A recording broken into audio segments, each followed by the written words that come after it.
তোমার বাবা লাট সাহেব আমাকে লাথি দিয়ে দেখো কোমর ভেঙে ফেলেছে প্রিয়া। আসসালামু আলাইকুম প্রিয় দর্শক, কেমন আছেন? আশা করছি ভালো আছেন। চলে এসেছি রাজধানী গাবতলী গবাদি পশুর হাটে গব্বর সিং এর কাছে। বলতে পারেন কে সেই গব্বর সিং? হ্যাঁ ভাই, কিছুক্ষণ পরেই আমরা গব্বর সিংকে হাজির করব। ও পিছন থেকে কে জানি হাসি দিচ্ছিল, হু হা হা হা। একটু হাসি দেন। এই সেই গব্বর সিং, কুষ্টিয়ার টিপু ব্যাপারী, যাকে আমরা জানি গব্বর সিং হিসেবে, নাকি? কিন্তু জনগণ তো তাই কয়, রাস্তায় যাইতাছে ওই যে গাব্বার সিং যাইতাছে, আমার আবার ওই না- কে যায়? গব্বর সিং যায়।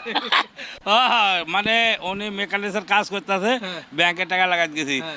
তো সকালবেলায়, তো বলছে ওই যে গাম্পার সিং গাইছে। আমি বলছি বারে নাম, এত সুন্দর নাম থেকে মানে গাব্বার সিংকে থুই দিল আবার। আচ্ছা, ঠিক আছে। কুষ্টিয়ার টিপু ব্যাপারী সুন্দর সুন্দর সুঠামদের বেশ কিছু বোল গরু নিয়ে আসছে।